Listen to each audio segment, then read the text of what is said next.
Windows 11. Seems like there's been a lot of talk recently about, should I upgrade? Should I not upgrade? Should I wait? Should I do it right now? Are there any optimizations for AMD? Did they fix the issues with AMD? Well, in this video, I'm going to break down exactly what's new with Windows 11 and if the issues are fixed. Let's go.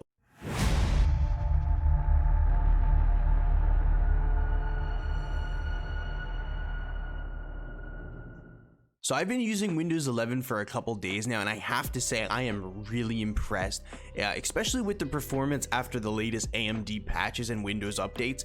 My gaming performance has actually went up. But anyways, let's look at this user interface first. Now, if you're a gamer and you're watching this, particularly an AMD user, you're probably wondering, I've seen so many things about performance degradation. I've seen so many things about I'm not going to get as many frames in my game. I've tested a handful of titles, and I can honestly say on my system that I've actually gained frames. After the AMD patches, the Windows updates, all that stuff, I've actually gained frames in my games. The start menu is completely redesigned. So when you hit the start button now, you get this menu, which is kind of cool. It's nice and organized. Everything's kind of here. It's gonna be really hard to get used to it. But after a few days, I've gotten pretty used to it. Just how it is. I really like how it looks. I think they went with more of a clean aesthetic.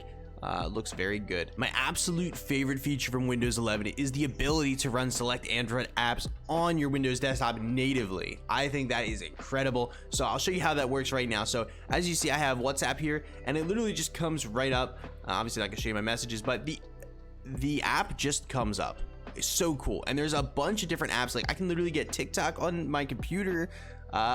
You can literally get anything, and I think that is super powerful. Another thing that's taken a pretty dramatic overhaul is the new file system icons. Now, some may like it, some may hate it. I enjoy it. I think it's cool. It did take me some time to get used to, but I actually really enjoy the colorful poppiness icons. It looks very cool. The new settings panel is also changed with this Windows iteration, and honestly, I am really happy with it. It's really clean.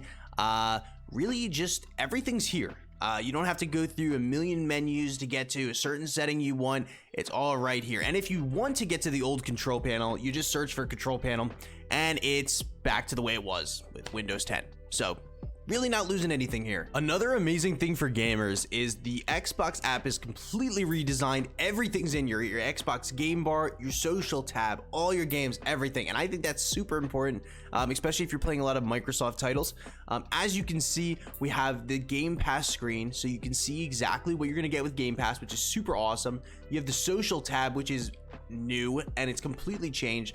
So now all your stuff is in one place, and I think that's super important. 15 frames more on Forza Horizon 5, which actually just came out, as well as Fortnite. I was seeing it way higher than I've ever seen it before, and Apex Legends, same thing, just higher averages, less dips into the low, which is a super good thing when you're a gamer. Now my system specs are, I have a Ryzen 5 3600, an RTX 3060 Ti, 16 gigs of RAM, all that stuff. So pretty modern hardware, but it seems to be that I'm not losing any performance, I'm actually gaining performance. So if that was something that was holding you up from upgrading, then I say don't let it, because it's probably going to work really well on your system. The final question, would I recommend Windows 11? Yes. On my system, it's run completely flawless, and I've had nothing but gains in games. So if you guys want to do the same, go to your Windows update, make sure all the stuff's turned on, TPM, secure boot, and all that stuff, and you'll be ready to make the upgrade to Windows 11. Thank you for watching, guys. I know it was short. I just wanted to say a few things that I thought about Windows 11, and I really am enjoying the operating system so far, and plus with the performance gains that I have found with my games and the games I have tested, it's definitely worth it. Being as a free upgrade right now, I would definitely go and try to upgrade. Guys, if you liked the video, please give it a like and consider subscribing if you want to see more of this type of content. I hope you guys have an amazing day. Peace out for now.